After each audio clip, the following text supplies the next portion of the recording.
And hello, everybody. Welcome back to This Week in Indies. We are back.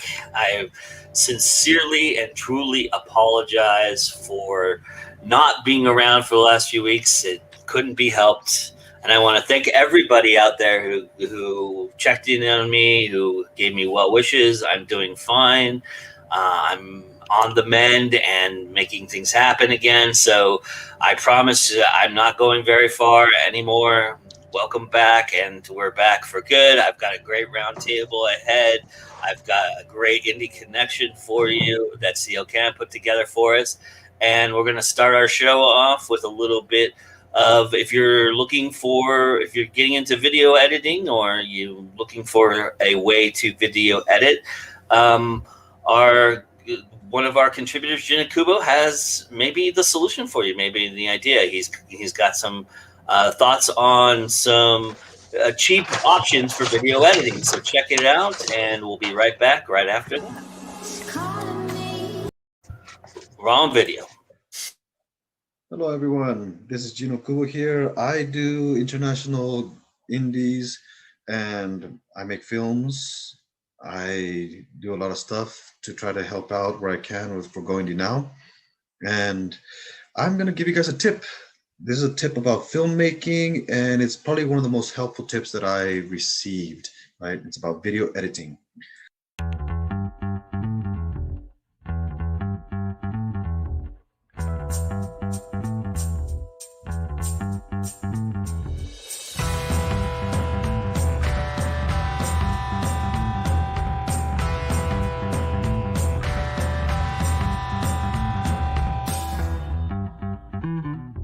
So let me go ahead and share my screen here with you guys and show you what I mean.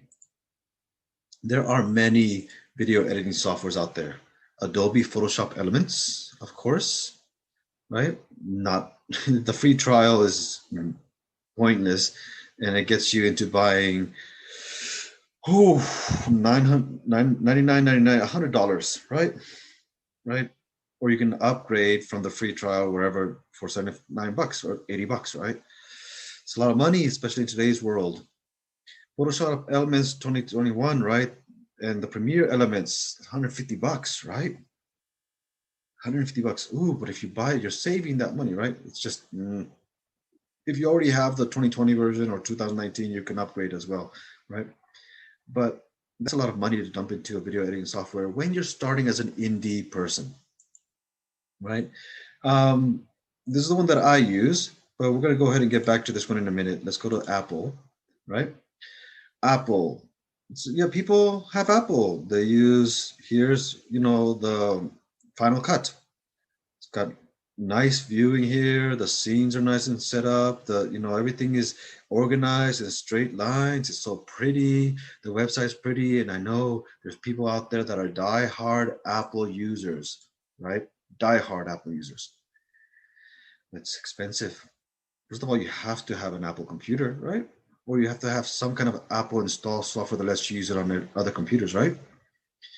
Over here, we have Tom's Guide. You'll find many of these out there for free video editing software, right? So we have here is the best free software out there. Here's Film Express. You know, it's a 4-star rating, compatible with Mac or Windows, customizable interface, drag and drop effects, stuff like that. You're gonna get a little bit of stuff, simple stuff in there, but you're gonna get the basics, right? Get the basics of your layering here, right? You go down, it's gonna tell you everything about that, how to use it and what it does, right? Adding packs. Apple iMovie, it's free on Apple, I guess. Abundant audio tools, professional looking themes and trailers, supports 4K, lacks multicam, motion tracking, and 300 degrees, lacks that. What are we lacking over here? New users must pay to switch to the dark interface. So if you don't like the regular interface that comes, you gotta pay for the skin, right? It's like paying for a skin. Let's see, limited output controls here for the Apple iMovie, right? But again, you look at it, it's got the scenes broken down, the audio track, it's got, you know, little preview windows, stuff like that. Video pad, you know, and keep going. But you're gonna be noticing a theme here. The scenes, the audio track, everything's layered. Go back to Apple. Look at all this beautiful layering, right? Layering. And you're using this to give you that beautiful filming, editing stuff. Photoshop Elements gives you the same kind of feel, right? Now, the one that I use, Visual Studio, it says here, $140 for the Ultimate. You don't have to get the Ultimate. You get the Pro for like $100, or actually $70. I got it, right? You can get the regular one for $50, right? If you don't want to go with the free, you can get the regular one. I like this one. It gives me what I need, right? And yeah, if you go all the way to the Ultimate, what you're getting more customizable stuff, right? But again, none of this has any value if you don't put the time and effort to learn what you're going to be editing with. And if you don't believe me, there's a guy out there, a Korean director, who recorded an entire movie on an iPhone 4 and edited it with the simple editing software there. How you shoot the film, if you plan it out correctly and minimize the amount of editing you will have to do, you can use any of this software, including the free one, and give yourself the film you want to make, right? So when you're looking at software, I like Visual Studio because it was cheap and it does what I needed to do. Yeah, it doesn't come with quick skins where you can just drag and drop and get the effect like the professional movie studios, but you can do that as long as you start working with the color tones, start working with the scales, and it's basically doing that. Yes, it requires a little bit of more effort to do the same thing. But would I really drop $200 on software? And again, I don't have the Ultimate here. I have the Pro, which cost me $70. That's it, right? But would you actually drop $200 or a year subscription of something like around $300-400 a year or more, right? Which actually drop that money down when you can just put a little bit of extra effort and do that. So if you're starting out in filmmaking, right, you gotta budget this in. And the editing process, it cannot be the last thing you think about. It should be the first thing you think about right after you figure out what kind of camera you want to shoot on. And the camera stuff, you can make a movie with anything now. So don't worry about that. Right now, in the editing process here, if you're willing to put the effort in, and if you plan your movie out correctly, you can do any film you want with minimal editing, right? And again, I really recommend Visual Studio because you can get the cheapest version for like $50. On sale, probably $30. And it does everything you need to do. And I've made all my films, I've edited with Visual Studio here, right? This is Jin Okubo here. This is my tip for you on choosing the video editor. And I really recommend that you plan your movie correctly so you can do it with any video editor. After that, it's like a computer, whatever makes you happy and how much you want to drop on something. Take care, have a good one. And remember, it's always time to go indie now.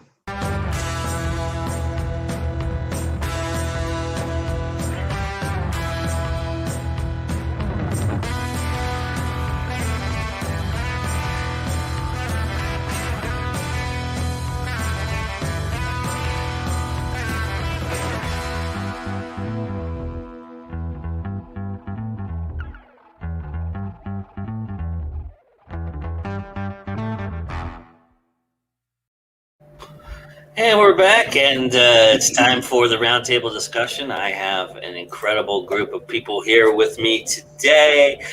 Look at this wonderful dais. Wow, these are some awesome heavy hitters. I'm real excited.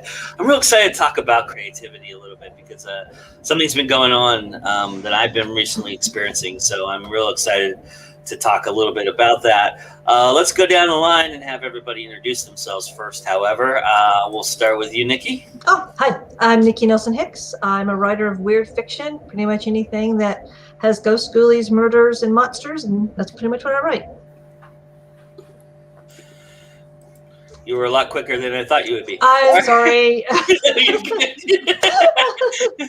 It's all good. AJ? Hi, AJ Mullican. In case I forget who I am, I've got it right here. I write dystopian sci-fi, paranormal romance, supernatural thrillers, a lot of this, a little bit of that, and I'm here to have fun. All right. Let's have some fun. All right. Mr. Eric Christopher Myers. Hey everybody, I'm Eric Christopher Myers. I am the writer and director of the independent films Roulette and Butterfly Kisses, which you can buy on Blu-ray or you can check out streaming on Amazon Prime. When it comes, by the way, to freeware, I'm just going to throw out there that, as is the case with anything, you get what you pay for. I also write for Ain't It Cool News. You can check out my writing on franchise history and genre theory. And Joe, welcome back to life. I'm glad you're feeling good. I appreciate that. And I will echo your statement, but the cool thing about video editing, I think, and I don't want to get off on a tangent or anything like that, but they all offer trial periods, and so you can test them out and figure out which one works best for you, and then you can figure out if it's worth it or not. I mean, a lot of those turn off a lot of the like expansive features, but still, you can get good figuring out of what you like. So I just like. I'm sorry, I pay attention to a lot of different ones that I hadn't heard of before. So. I would just simply throw in that when you are, several hundred hours into a feature film that you need to deliver to a distributor and you can't get tech support and you start running into problems, that's when you go, that $200 could have been well spent. Yeah, right. All right, Josh. Ladies and gentlemen, my name is Josh PANTALLERESCO. I write stuff, podcasts, and I dabble in illustration. My next book's called Lights Out. It's a little homage to Ray Bradbury and Isaac Asimov. It's about 30 days of being cut off from light. Beyond that, my podcast, Just Joshing, just broke 500 episodes. You can watch it virtually daily. There's going to be another episode later on today. Whether you watch it on Facebook, Twitch, or you can listen to it on pretty much any platform you can imagine. I noticed you've been doing a lot more drawing drinks. Are you? Are you kind of tailoring more of that end, or is it just happenstance because of the guests you've booked? A little bit of happenstance. So 500 was a complete, for whatever reason, because I had Will showed up the next night and it went off without a hitch, but he couldn't get on to save his life, and we do not know what happened. So the plan was, for my 500th episode initially was, I was going to draw Teenage Mutant Ninja Turtles, live with Will, because it's my 500th episode. Might as well just have some fun, right? Well, Will couldn't show up, so I pretty much had to ad-lib the whole thing and I did it for about 2 hours. It was great, and he tried, man. He tried for like 90 minutes to get on the show. I mean, honestly, bless his heart, he really tried. It just didn't work out that way. So I just did an impromptu one because it was like, well, I'm here, and the show's got to go on, and I can do something, and it was cool. I got to talk about cold boobs with my sister. Talked about that, and I had lots of people come in and just do. It was fun. I got to interact with the audience. It was for a really fun 500th episode. And last night, Will was able to come on, so we actually were able to do what we were scheduled to do. I drew Cabal of Mortal Kombat. I tried drawing Cabal. He was fun. Later this month, I'm going to be playing with inks and colors a little bit more. I probably get to the more realistic drawing stuff. You actually have to different shadows. Yeah, a little bit more. Yeah, absolutely. Just because you're at that point. Like I can still do some of that when I'm with a pencil, but I find with the more realistic characters, there's a lot more you can do with those things. So yeah, so probably the next time I get paid, I'm probably getting myself the ink pens, and then after that, colors. So inks this month, colors for sure by next month, and yeah, like I figure I'm about 3 months away from going into my comics. So well, if you're, are you scheduling still? Are you? Oh yeah, oh no, I'm always scheduling. I'm starting to schedule in the March. I there's a certain somebody I have to contact because he said he would, and even though we're gonna have we're both will be terrible, will be an amazing time, I'm sure. I'll be talking to him about that at some point real soon. It's just for me, it's also just been getting used to this like show's format, because I've gone on pretty much, this has become my full-time job, and it's been growing. All right, slowly but surely, it's been growing. So I didn't mean to go off the rails here, but I did want to mention somebody in the chat who I think would be amazing on your drink and draws, especially the draw part. I mean, she is an incredible artist, and if you can get her to draw with you, that would be amazing. I think so. Megan and Josh, I'll hook you guys up. You guys should know each other though, right? We're Facebook friends. We haven't actually talked too much. But Megan, honestly, yeah. I'm pretty easy going. Just ask Joe. I'm very good. It's a fun time. Yeah. I haven't done the drink and draw, and I think he was alluding to me doing the drink and draw there. Yeah, he's agreed to it. So we're gonna make it happen. It's a little covert way of doing that. But honestly, like, so in some cases too, it's also like I'm doing 2 drink and draws this week. Come on, you can do it. Hey, listen, you're better. You're better than I am. I'm almost certain, Megan. I do it all the time. If I can do it, you can do it. And right? you're not really drawing in front of people. It's you've got it. Josh has it down below the camera, so you can do that, and you just talk while you're doing it. And it's we're just having it's just a slightly more laid back conversation than even what I normally do. But I'm doing 2 this week partly because AP, his schedule being what it is. I can't get them on Friday, so but I've been making Fridays kind of the regular drink and draw night, and I still do standard interviews everywhere else. So okay, cool, awesome. Well, sorry everybody, I didn't mean to go off there, but off the rails. But I knew that Megan was in there, and I wanted to push her into this because I think she would be awesome. Anyway, welcome to the conversation of creativity. I mean. I'm gonna jump on a little soapbox here for just a second, and I'm gonna say something. I've been currently covering the SLAMDANCE Film Festival specifically, and been doing a lot of great SLAMDANCE coverage and meeting a lot of great filmmakers and seeing a lot of great films out there.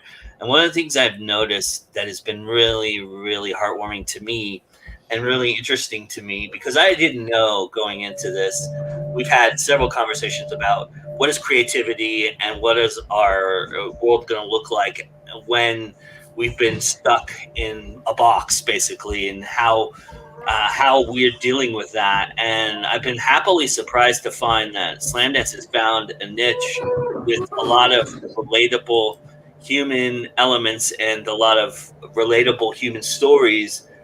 And that was really interesting to me because, you know, we've had this conversation in the past about, you know, is it time to do something because of the times? Is it time to be creative just to be creative? I mean, I wanted to start off the conversation by asking everybody how they're dealing with their own creativity. Are you just looking to create? Are you looking to foster any sort of creativity, or is there a mindset that I need to be a little bit more positive, or I need to focus on this genre or that genre, or I need to do this or that? Where are you guys at with all of this and the idea behind it? Okay, I guess go first. Okay, I'll go first. Bit of both. I think. Actually, one of the things I've deliberately done is I've avoided using the direct reference to the times, partially because although I do think this is a very big impactful thing, I also can I could also just see the point 10, 20 years down the road where this stuff will be dated, right? Because the idea of what's going on is going to be universal, but what we're doing specifically right now won't be, right? So I feel like so like on my novel Lights Out. I mean, one of the things I'm very fascinated about, like on a personal level, is in one very weird sense, we're all in a giant Tower of Babel right now. We're literally connected by an internet connection. Like if the lights went off tomorrow, pandemic would be over because we'd have to go outside. We'd have no choice. It reminded me about how fragile our world really is. And that's something that has resonated with me in this time personally. That doesn't mean I'm going to necessarily focus on the very specific things. I think like good science fiction takes what's going on in the world today and creates a different world where that problem just goes down its natural thing. That's what I think science fiction does really well. And so so my concept, even though it's very it's definitely definitely tied in, like this particular one has tied in. It doesn't have these same specific details. I have other stories that are just silly as all heck too. I think right now there's going to be a market for escapism, because honestly this is a very dark time for most of us, because again, just the nature of what's going on right now and the world as the rules of the world today as it is. So people are looking for different ways to escape it. And so I feel like there's definitely a case for both. And I just find, I think the only thing I'm worried about is dating myself when I talk about this stuff. So that's just my point of view, and I'm curious what everybody else thinks. Well, none of my stories are like placed in any kind of particular time. Well, it's not true. I'm not writing anything right now that actually deals with the pandemic per se. The stuff that I'm writing is either set back in early 1900s or now, but are like present day, whatever that means, present day. Okay, so human beings are a storytelling race, period. We've always done this. We'll always do this. We'll probably use our stories in all our movies and television to hopefully, learn and, venture our way through what's going on. But I don't think it's all that different than, say, what happened during the plague times when Shakespeare wrote all of his plays. This isn't the first and last time we'll ever have a pandemic. And as for creativity, I think all humans are creative in their own way, because that's just what we are. We're a very creative species, unless you're completely and utterly stupid. I have met utterly stupid people, but most people, for the most part, are very creative. They don't have to be like in the arts. There are people who are just really creative bureaucrats. I don't get it, but they dig it, and that's their thing. But I think we're fine. I think as for me, this whole thing has been, that's weird. As for me, this whole thing has been not that big a deal. I've loved it because I get to do my day job from home. So I do my day job, and then I can still work on my stories. And even though I worked on my stories in the office, it's just a lot more easy to do it without getting caught and getting in trouble. So I'm rambling. But basically, in a nutshell, human beings are all storytellers. We've always been storytellers, and we always will be storytellers. It's one thing that makes us human is that we're creatives. I want to follow up with you, Nikki. I want everybody to chime in, but I want to follow up with a question for you, because you do write in genre specifics. You have a character that you've been doing a series with, and you also have tackled Sherlock Holmes. And I'm curious, in that respect, because you have to follow a certain expectation, are you feeling more like the creativity is based on that expectation, or do you feel like it's based solely on how you feel at the time to create? I like to push expectations. I mean, it's great to have borders, but I like to be able to push them. As for like my Jake Ishchenhedgy stuff, because it's pulp, and pulp is pretty much a male-dominated genre. And yes, my guy is a male, but he's pretty much supported by a lot of very strong females, a lot of immigrants. It's got a lot of other kind of, I wouldn't say social justice things, because it isn't. I got a lot of monsters. But no, I don't really feel it's been that hard, really, to do that. No, not for me. But then again, I like to know what the rules are so that I can break them. What can I do? What do you want me to do? Oh, then I'm not doing that. I'm doing something else. I will twist it and turn it to what I want it to be. I reject So your you, reality.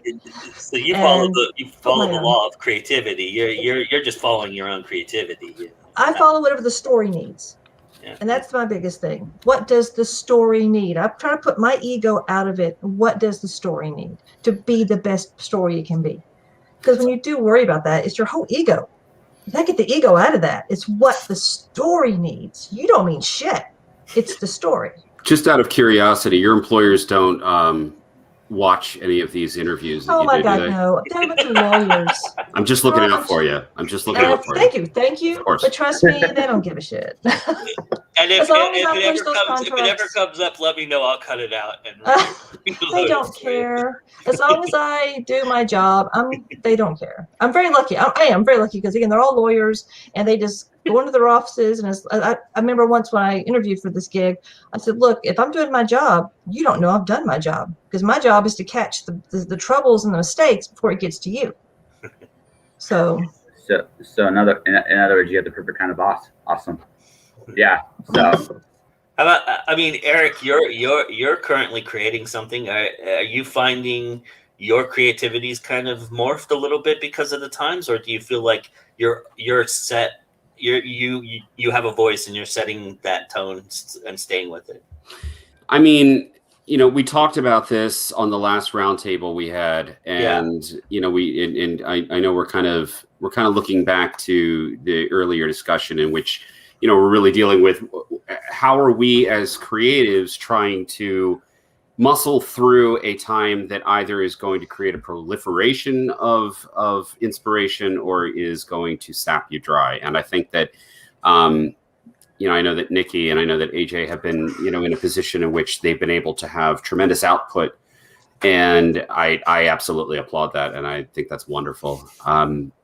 It's been a little bit different for me. And that's largely had to do with the fact that, I've had to go into the office since all of this started, and just being out in the world during COVID has been a very taxing experience, particularly those first 6 months, just having to go out and really, we didn't understand what the full parameters were and what all of the risks were. And you had a lot of people who were trying to be responsible and take precautionary measures. And then you had a lot of fucking assholes.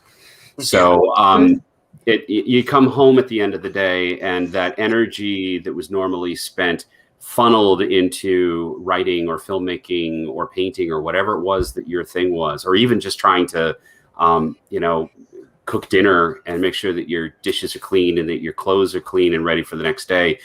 You've invested so much extra energy into just trying to get through. So in answer to your question, I mean,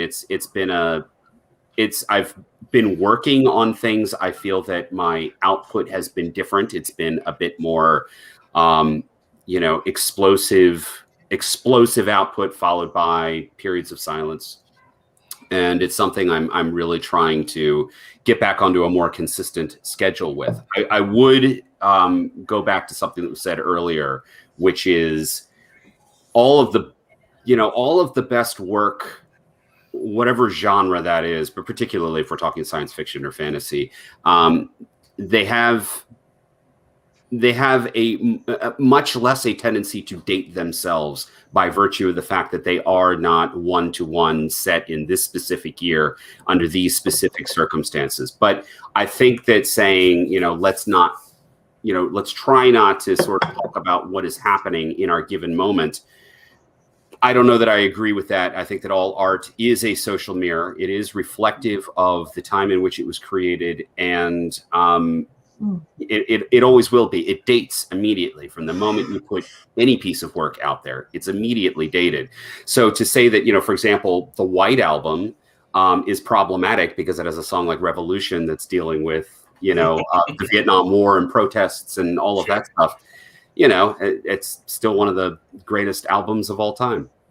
And yet you have a song like Eleanor Rigby that kind of gives you this like sense of, it gives you this sense of dread, but it also tells a historical story, right, in context. So, right, it does. And, a song like Eleanor Rigby is also very much underlining the presence and shape of religion in the era in which it was written, or in the, the era in which it's looking back at, in Right. which it was written. And so you are constantly shifting, and we're constantly having new perspectives. It's very possible to look at something that is 20 years old and say, when it came out, it said one thing, but 5 years later, it said a different thing. And 5 years after that, something else, because we are evolving as people. A lot of what we have found funny or acceptable, we might now find offensive or problematic. Yeah. So it's always growing, it's always changing. Yeah, I was going to mention about comedy. Comedy rarely ages well. If you've ever listened to really old radio shows, they're not funny, or just blatantly racist and sexist as hell. I mean, as a kid, I never liked the Honeymooners because I always thought, he's so mean to her. Why does she put up with this crap? And now I'll watch it and go like, why does she put up with this? He's threatening to beat her. So well, I've had a lot of conversations with my son, for example, about The Simpsons. He's discovering The Simpsons by way of Disney Plus, and some of the humor doesn't hold up. Some of the humor is not funny anymore. But and because it is problematic, something like The Honeymooners is about domestic violence, and we're supposed to be laughing at domestic violence. Threatening to punch your wife is not funny. Yeah. But it was then, and that says a whole lot about, number one, where we were less than 100 years ago, and where we are now. But something like The Simpsons, I'm trying to, offer context, and I'm trying to say, well, yes, we laugh at a character who is, the head of household, but he's also stupid and an alcoholic and chokes his child when he becomes upset. At what point do we understand why that is funny? Because it is satire. Right. And at what point do we say it's funny because it's making fun of something that isn't funny? Yeah, but satire is not for the stupid. That's exactly the problem with satire. Exactly. Go, oh, this is funny. I can do this. Is funny. Look at me. I'm punching her. This is funny because it was funny. No, sweetie, you're not getting. Oh, goddamn. But you understand that, and I think that all of us understand that satire is a higher form of humor that requires a certain worldview and perspective, and frankly, intellect and the ability to empathize with other people. I think tone has a lot to do with that too. I mean, the way you present it too can viciously change in an instant, So comedy is an interesting thing, and that comedy, if it's done really well, makes you think. On top, right? If it's done very, very well, one of the best satires of all time is a movie called The Network. It's fantastic. It came true. It's not funny anymore because it completely came true. But no, it did. I mean, no matter how you look at it. Yeah, I know, but I'm thinking, you're right. Right, it came true. Comedy is based on tragedy. There has to be a tragic element. It wasn't even that it was based on tragedy. It satirized television in an era where they realized there was a real problem with people not reading anymore, which that was. I mean, it's in this. It's even in the book. It's even in the movie. None of you read books. We create illusions on television. We can tell you what to think. They literally said that in the movie. They said that right now. Rocky won that year, but that movie was actually the better movie. Right, because it was smart, it was engaging. The characters were all kind of crazy. I mean, one of the main characters, he literally went off the deep end mad. The ultimate villain played a homage to both God and the devil. Right in there. I mean, there was some dark shit. I mean, there was a negotiation at gunpoint. There was but that movie was also brilliant, because it showed it by being as exaggerated as it was, it showed some really fundamental flaws on how we perceive reality, which I to some degree feel is still true to this day. Right, it was a really, really engaging, bold take on it. Then you look at, say, like we talk about The Simpsons. Okay, now there's two different Simpsons in my view. There's the first 7 years of The Simpsons, or the first 8 years of The Simpsons. Then there's what I call zombie Simpsons. If you look at the jokes in the first, I remember in communications class, we actually did an episode of The Simpsons, and we actually were to all the negative connotations of one episode in The Simpsons. And it was the one where Homer and everybody in town completely joined a cult. I had like 5 pages, like it's just so many different, like just all the characters are stereotypes. All the characters are exaggerations of a particular thing here and there. And these are things that you've seen and done. The Simpsons, especially in those first 8 years, were incredibly nuanced in their humor and their jokes. Even the stuff that you look at today and go, oh, it's wrong. They didn't get to that punchline the way they do now today. Today's Simpsons is not that it's not that nuanced anymore. But the thing is, at the time, The Simpsons was a heck of a mirror on reality of the late 80s, early 90s. The MTV, if we're going to go music, the Kurt Cobain era of music, Smells Like Teen Spirit completely destroyed hair bands, right? But the fact is, right, that's what comedy, when comedy is at its best, it looks at the grossness that's in front of you right there a minute. The network was showing what was going on exactly in that day. The Simpsons, as when it came out, showed exactly what's going on there. South Park today still does the same thing. South Park is brilliant. Yeah, it has some brilliant episodes. Yeah. It has some crap episodes too. But it's also, again, we're talking about very topical. And I mean, South Park is probably the best example because they produce episodes that are incredibly topical in, a week's time. How do they do that? Something like Network is a good example because, and that's going back a little bit in this conversation, talking about something that had a specific sort of meaning for its audience in 1976 that it does not have now. If anything, it has a deeper association for what we are seeing in the world of news media. I hate the term fake news because the people who say fake news are usually the ones that are creating the fake news. But, again, we're talking about manufactured information and the way that it is disseminated. And so art takes on different meanings. And unfortunately, we can find ourselves further removed from it as it feels no longer socially, culturally, or whatever relevant. Or it can become, in many ways, it can become more relevant based on the way that the world changes. And Rocky, by the way, Rocky might have won over Network, but Rocky is just, if anything, it's more problematic because that is a series of films that handles race relations in a very, very, very strange sort of way, literal black against white in so many cases, and says a whole lot about how we viewed everything from race relations to our politics and our sort of foreign associations as Rocky manages to get the Ruskies to give a standing ovation to the American way of life. Jeez, or is a little over the top. Yeah, just a little over the top, I have to admit. Although I do have a soft spot for Rocky IV. It's oddly musical. For all its flaws, it's actually probably of all of them the musical. It's the birth of the montage, but we'll do that. That's another way. We can go into that at another time. I want to get AJ in this conversation because AJ is very interesting.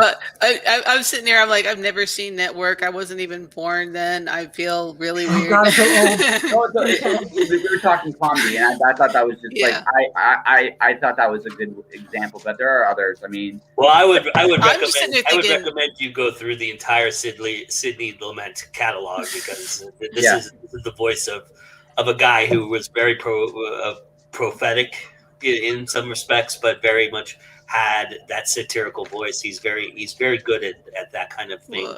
Yeah. I mean, he didn't write Network, but he directed it, and this was his calling card, and he's very famous for doing films like that. But I'm sorry, I didn't mean to interrupt you. But. No, that's okay. I was just trying to say that everyone's talking about comedy. I'm thinking, well, Gallagher stands up. I could watch Gallagher today and still laugh my ass off at it. He's just beating on watermelons. Except when he opens his mouth and starts talking about his views on lots of disgusting things.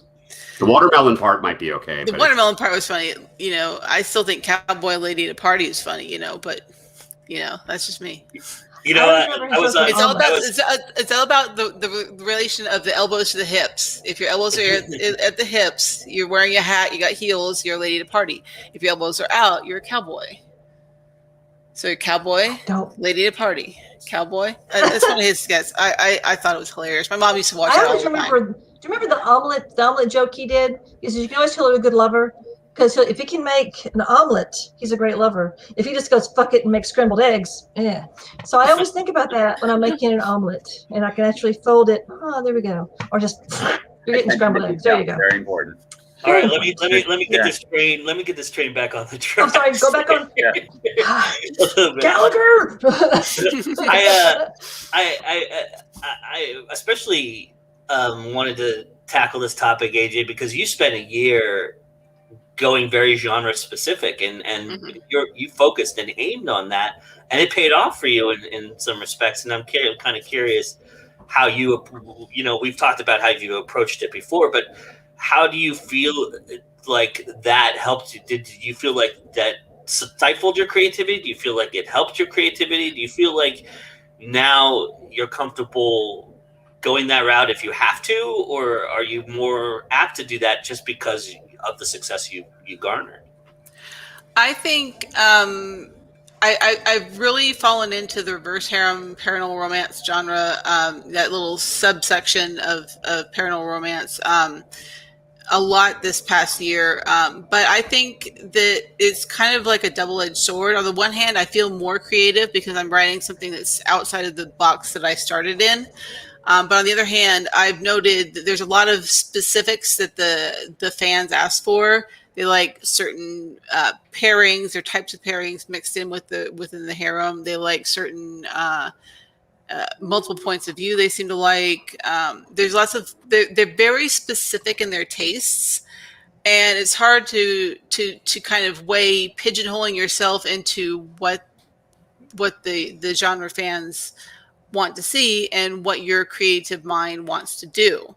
Yeah. So that is a difficulty, not related to the pandemic, but that's difficulty that I've noted in the genre, is that the fans may want one thing, but I may want to write something else in that genre that's not quite as specific as what they're asking for.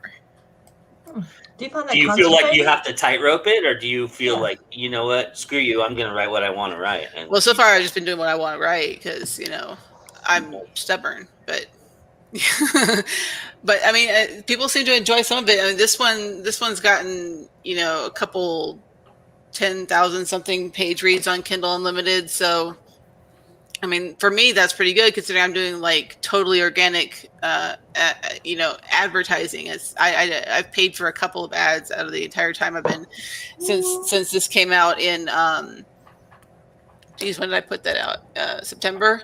Yeah. But yeah, it's been kind of weird to see that, I can get like all these page reads when I started publishing in 2015. I didn't even know that Kindle page reads would pay you because like I wasn't getting them. And now like this genre, they love them. They love Kindle Unlimited. They eat it up. And it's like, wow, I actually can get money from people reading my book for free, quote unquote. I want to touch on something about that. But first I want to get in here so that we can get our indie connection in this week, because it's a very interesting one that's kind of along the lines of what we've been talking about a little bit. If you like this book, you might enjoy some of the books that Courtney recommends. Seal Cannon has a great array of taste, and this is one of those books that's a little bit on the fringes, but I think it's cool that she was able to match it with the indie connection. And then we'll come back and touch upon something that AJ brought up inadvertently, but I think I want to touch on it. So we'll be right back. Enjoy the indie connection in the meantime.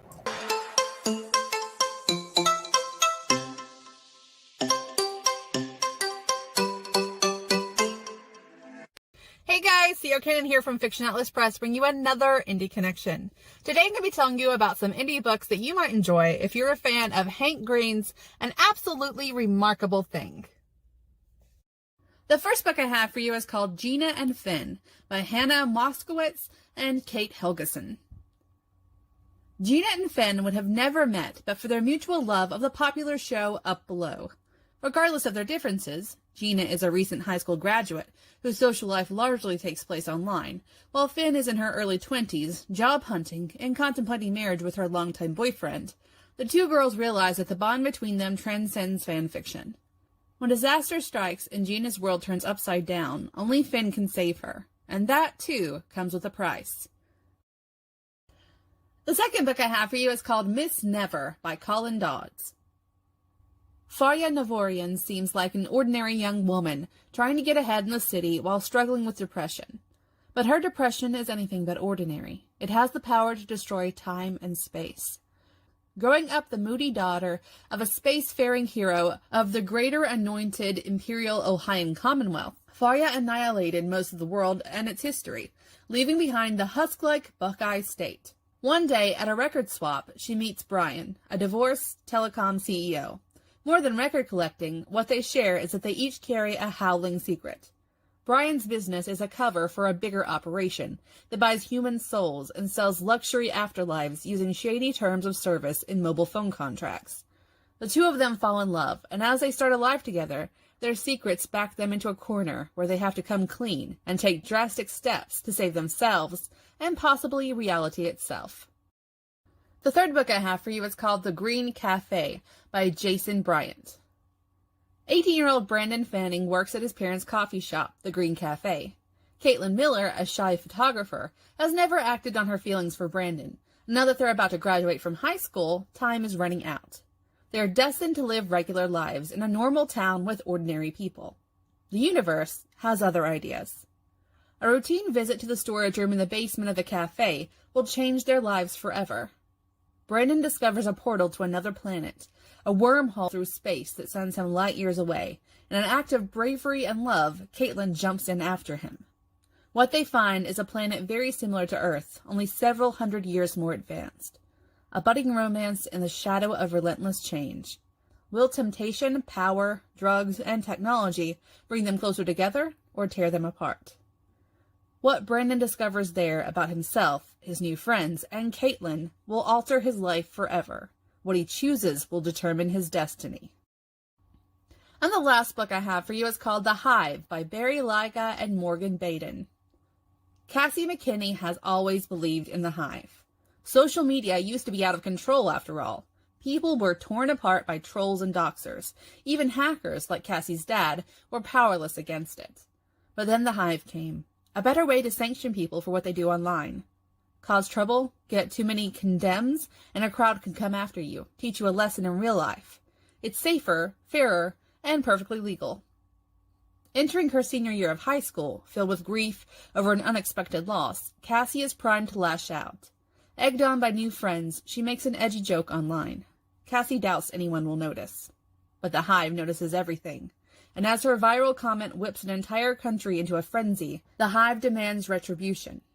One moment, Cassie is anonymous. The next, she's infamous and running for her life. With nowhere to turn, she must learn to rely on herself and a group of Hive outcasts who may not be reliable, as she slowly uncovers the truth about the machine behind the Hive. Okay, that's all for me this week. I'll see you next week on Indie Connection. Bye.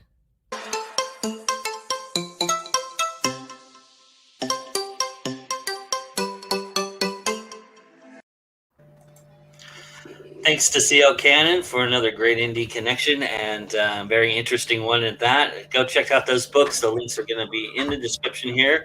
But I wanted to, AJ did something that triggered a question for me that I wanted to discuss real quickly as we wrap up here. AJ, could you do me a favor? Can you hold up your packed book again for me real quick? I'm curious. And I don't know if it's genre specific or just the story you're telling in its own right, but that looks like a smaller book. Do you think the length of it and the idea of it is something that contributed to its success, or do you feel like that's just an anomaly? I think that's an anomaly, actually, because a lot of the readers in this genre, they want their series complete and they want something that they can dig into and read pretty long. Not very often do they ask for standalones. This is kind of a standalone in a shared world. So like all these books go together, but they don't. And they want more of a series. They want to be able to like buy like 6 or 8 books and binge them all and have it done and not have to wait for the next one to come out. So maybe in a way that helped me because they didn't have to wait for the next one. This one stands on its own fine. But I don't know. I tend to write short. I don't tend to write like super long. I haven't written anything that's super long yet. I write standard short novel length and then or novellas or below. I haven't written anything that's like, epic 100,000 words or something like that. I haven't gotten to that point yet. So that's just the way I write.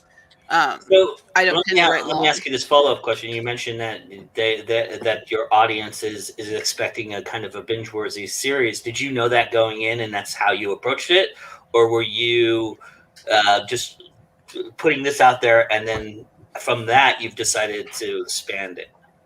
I just had this idea, and it just kind of exploded. I've got another trilogy set with these same characters, this time interacting together.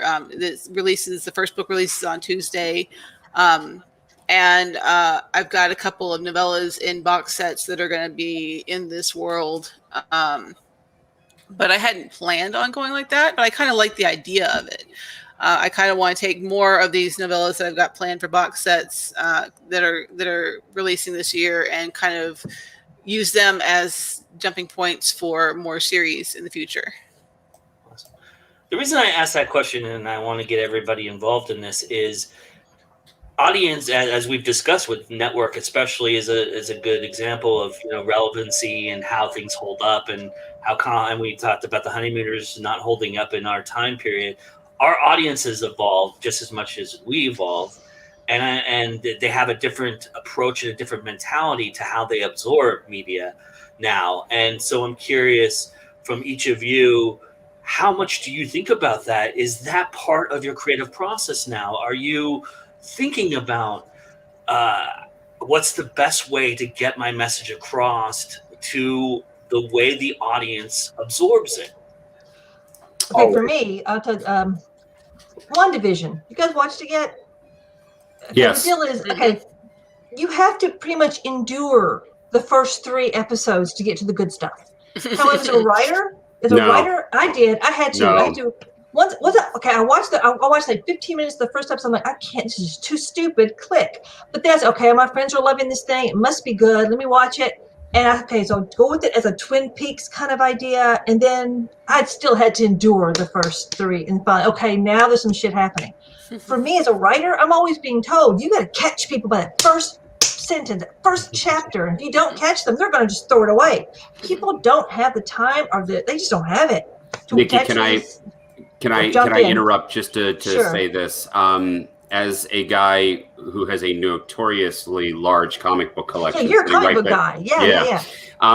But also just as somebody who's a cinephile and has enjoyed what the MCU has created, what Marvel is creating as sort of what is the first sort of interconnected cinematic universe that is now extended to television, obviously. WandaVision episode 1 is not the beginning of a new thing. It's simply, AJ is talking about these binge-worthy sort of series. Right. WandaVision is now, 12 years into, 13 years into a series. Oh, I understand that. It's like, it's in the middle. It's what happened after they call the blip. Right, but it's still everything that it is talking about is seeded back in, the second Avengers movie that is now almost 10 years old. So it's Right. less than that. I'm sorry, 2014. But nonetheless, those characters and those stories have been developing over a period of years. So for a casual viewer coming in, yes, it needs to be friendly enough that a new person is able to sort of jump on board. And this is true of any fiction and of any format. But nonetheless, the people that are watching WandaVision know who those characters are and at least know enough sort of about what the status of the universe is that they're able to sort of come in and go, this is a puzzle. This is a puzzle that is also simultaneously very much homaging television decade by decade and what we have considered, mass consumption humor. And, we're talking about humor, and does humor date, and does humor hold up? And, the shit that it was doing in the first 2 episodes is not what it was doing in the 3rd episode. No, it's not. Because my husband and I were watching it, and we're going to go, oh, that's the set from Bewitched. That's the set from the Brady Bunch. That's the set from Dick Van Dyke Show, or whatever. Sure. And again, I'm enjoying the hell of it now. And I bet you going back to the first episode and watched it again, because now I'm like, oh, I'm seeing the things. I kind of feel stupid, because it is actually freaking brilliant now that I know what the hell's going on. But I'm a casual comic book reader. I'm a casual. So I have serious ADHD, and I get bored like that. And you don't catch me, I got shit to do. Sure. So no. I'm enjoying it now because I'm looking for the things now. And also it's a fascinating story about grief.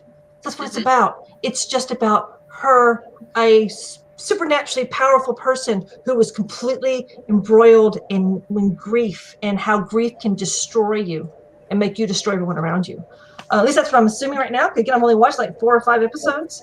Maybe I'm putting way too much into this, but grief is a fascinating subject to be writing a story on. But without alerting anybody of any unnecessary spoilers, I would say you could always go to the Google machine and type in House of M and probably get an idea where the story is going. Oh my gosh! I shall look into the House of M. Yeah, so that's the interesting downside to the MCU, actually. Although it has such a very rich history, it basically relies on the fact that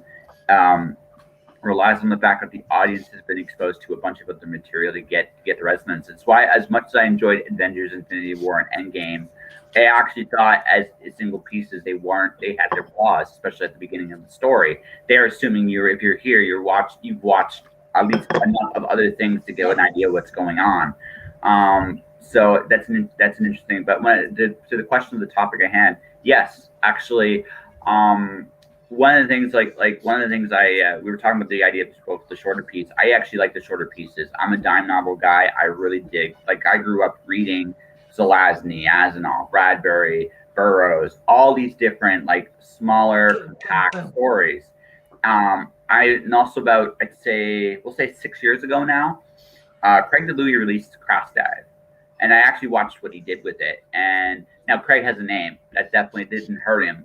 But his concept I thought was incredibly brilliant. He took a 30,000 word novel and released a series of them throughout a set period of time.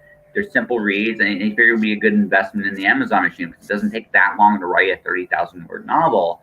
And I looked at that. I really admired that format. I also started looking at Japanese light novels. Because I like that because they're not that different from what Craig came up with.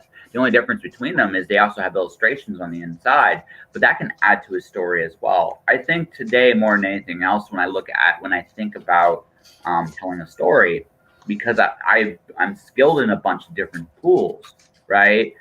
What's my challenge sometimes is because I know different languages to tell a story. What's the right language to tell it in? And I'm just not talking words. I'm also talking pictures, covers, design, all that stuff. I think about that stuff a lot because everything adds to the story. You're talking about WandaVision, the set pieces. The set pieces are part of the story as well. If you look at a movie like Greatest Showman, the music is a part of it as well. You're looking at Guardians of the Galaxy. We're going to go MCU. The music is a big part of the background of the story.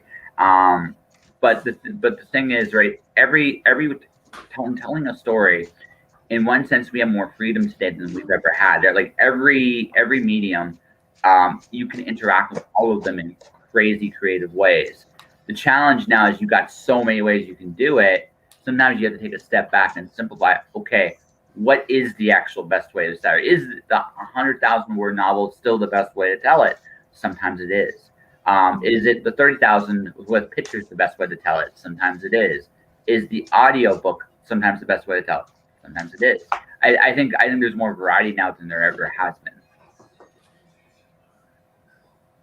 Along those lines, you can't predict what your audience is going to like or not like, right? Yeah. You have no No. idea what's going to stick. Well, no. You have idea. It's scarier now because, in one sense, because we're still experimenting a little bit how to cross these genres together to tell the best stories. So it's kind of like going, okay, you're almost throwing spaghetti to the wall and hoping some of it sticks. But at the same time, it's also a great. I mean, in one sense, it's a great time to be a creator because you can look at your story and tell it in so many different ways now. I remember, so I did a music video for The Watcher. I never showed the airing, but I retold the story, took some of the same elements and retold the story in a completely different beat. I shot a 2-hour music video with some friends. I remember this. But one of the things it taught me was, okay, I told the same story essentially as this chapter, but I told it in a completely different way. And it's fascinating how the medium changes how you tell the story and the message that you give across to it. So now I'm thinking, like, how do I want to make my audience feel? And basically that's the only guidepost now I have. How do I want to make them feel? And what in my toolbox is the best language to try to get them to feel that way? And sometimes I succeed and sometimes I get a chuckle.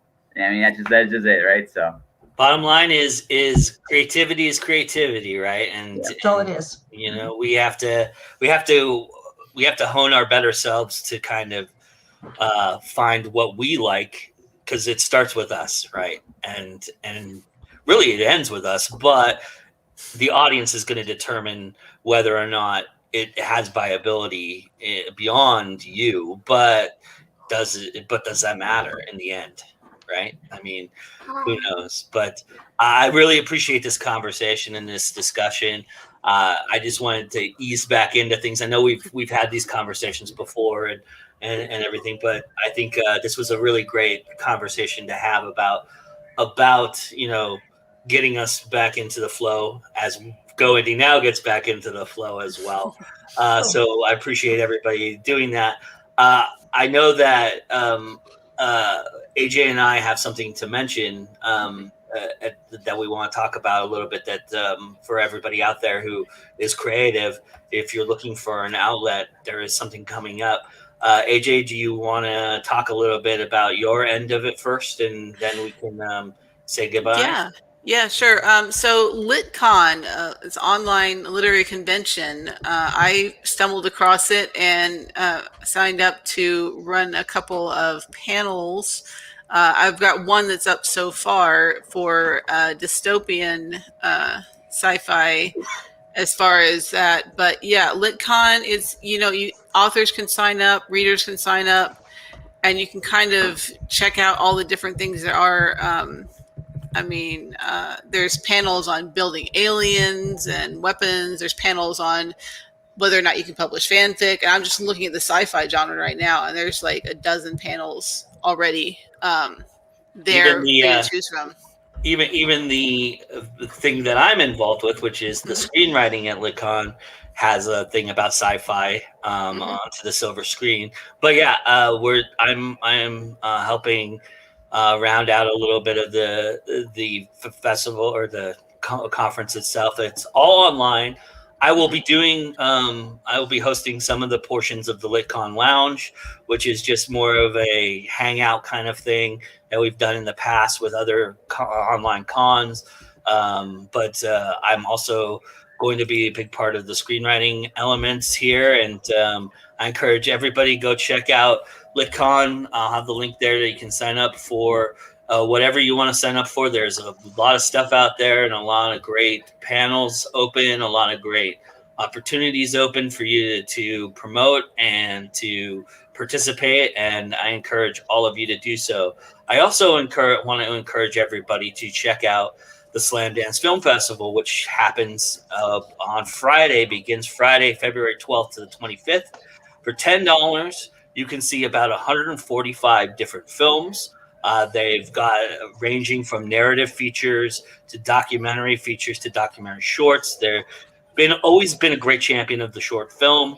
There's a lot of great shorts. There's great animation shorts. There's great live action shorts. There's great documentary shorts. There is also episodics, so you can check out what the wave of television is bringing about, what people think, about putting out series out there. And they're also doing a brand new segment, which you'll hear more about later today on our YouTube channel, because I have two of the films that were featured in this segment. It's called the Unstoppable segment, and it features disabled owned voices narratives. And so there's a couple great films out there that I had the privilege of talking to and seeing and then talking to the filmmakers about. Those interviews will go up later today. So go check those out. I also started our coverage yesterday. So we're going to be all week long promoting and putting out there interviews. In fact, right after this, I'm doing some more interviews, and we're going to be putting those all out there. So check out these group films for $10. I mean, you could get lost for an entire weekend with all this, and you've got 2 weeks to absorb so much, and there is so much to absorb. So please do check that out, and also please do check out LITCON. And with that being said, let me have everybody go around and tell everybody where they can find you. You are panelists, because I want everybody to go check out these wonderful humans and what they do. So we'll go the opposite direction again. And so we'll start with you, Mr. Josh. So, ladies and gentlemen, if you want to support me, my books are available on Amazon. Just look me up, Joshua Pantalleresco. If I would really love, though, is if you support my Twitch channel, twitch.tv/justjoshingpodcast. You can click a follow. I'm very close to becoming an affiliate on Twitch. So, I'm hoping that people can join the train. I have interviews pretty much. I try to do it 5 days a week. I wanted to do 4, but apparently it just wants to go 5. So 5 days a week, drink and draws every Friday. That's where you can find me, or you can just listen to me on pretty much any app you can imagine. Just look up to Just Joshing Podcast. And you have a book out there too, sir. Talk. Oh, I got a couple books out. First off, I have The Cloud Diver, which is The Matrix meets Indiana Jones. It's basically a very cowardly character follows a girl with a gunblade into the digital cloud and gets a file that everybody from zombie monsters to unicorns to part rainbows wants. That came out in May last year. My second book is Alice Zero. It's an epic poem. It's Alice in Wonderland in Greek mythology. Alice is Pandora. She opens the box, and Wonderland scatters across the multiverse, and Alice is on a quest to find it and herself. And my next book is called Lights Out. It'll hopefully be out in April. It's about 30 days in the darkness, and as a sentence, and my main character, Montag, is to discover happiness in the human soul before the lights turn back on. So that'll be out hopefully in April. Awesome. We'll look forward to that, as we will look forward to, if anybody hasn't yet seen Butterfly Kisses and Roulette. I know I'm subverting Eric's pitch here a little bit, but go see these movies, man. They're fantastic. Mr. Eric Christopher Myers, tell everybody where they can see these things and find them. Like I said, you can check out Roulette and Butterfly Kisses or any of the other films that I've worked on as a screenwriter. They're all on physical media. You can also stream them on Prime. As I said at the top, I write film criticism and genre theory and all sorts of snotty, deep dive looks at franchises and sequels and what works and what doesn't work. I write for Ain't It Cool News as EKM. But the main thing that I would want to impress upon everybody, and I always try to impress this upon everybody, is that whether we're talking about me, whether we're talking about Nikki's work, or AJ's new book that's coming out on Tuesday, Josh's show, the contributions of folks here in the chat like JD Estrada and Megan Morgan, and this very show that you're watching. Remember, everybody is watching WandaVision right now. Okay, Everybody. Nobody needs to advertise that. However, like, subscribe, share, leave comments, tell friends. This is how Facebook, Twitter, all the algorithms are influenced so that new audiences find our books, our films, our music, and all of that. Give us all a thumbs up. Give us all a like. Write that 2-word review. It's good. Those things make a huge, huge difference. So support all of us and support everybody that is a part of this web and extended family, please. And I will say, if you haven't read Eric Christopher Myers' Spider-Man analysis, you got to, because it's the most fantastic thing I've ever read. So Well, thank you. Thank you, sir. Too kind. Because he and I agree on Spider-Man 2 especially. So Yes, sir. all right. AJ? I'm AJ Mullican. You can find me at ajmullican.com. You can find all my links at ajmullican.com/author. It's got about me. It's got links to stalk me below. You can stalk me on Facebook, Twitter, Instagram, TikTok, Pinterest, BookBub, Goodreads. I don't know. I got a bunch of crap in there. But stalk all these people as well, because they're all really cool people. I love hanging out with them.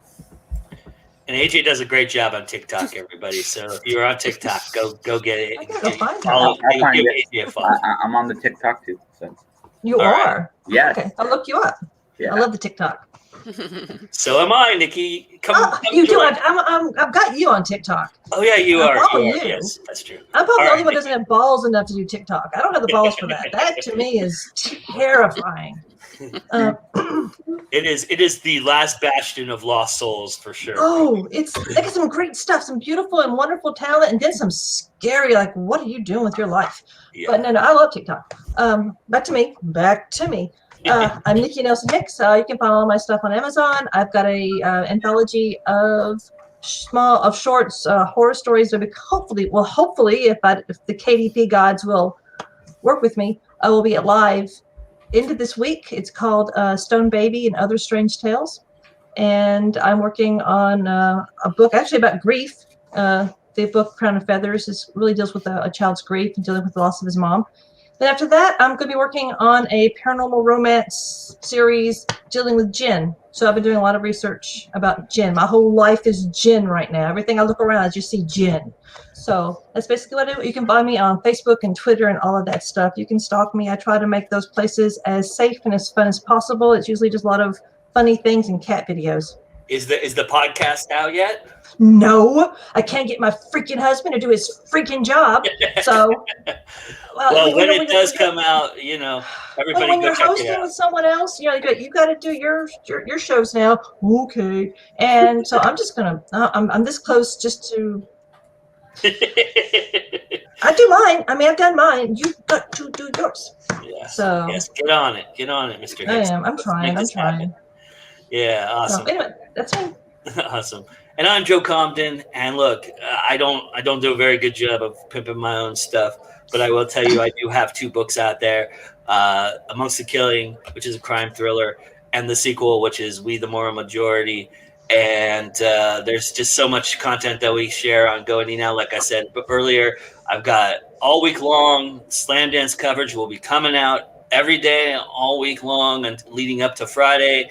And Friday, we're back with late night news with Go Indie Now. Katie Solitis and myself have some really great stories to talk to you about. And so hopefully you come check us out on Friday. That'll be at 10 p.m. Eastern, as we normally do we usually do it the first week, but of course I was still recovering. So we moved it back a week, but it is going to happen in February, and that is Friday, everybody. So go check that out. And then we start our programming shortly after SLAMDANCE ends. We'll have more programming out there for everybody. So I hope you guys all check it out, because as you know, it's always time to Go Indie Now. And with that being said, we will say goodbye and good luck and have a wonderful rest of your day. I know there's something going on today, but for the life of me, I could care less. Something. Yeah. Suburb owls. I don't know. So yeah. So. but enjoy it if you enjoy it. Otherwise, enjoy whatever you're going to enjoy. Go. Whatever you do. Yeah. Go watch some Go Indie Now stuff. Don't. All right. Everybody, have a great day. You too.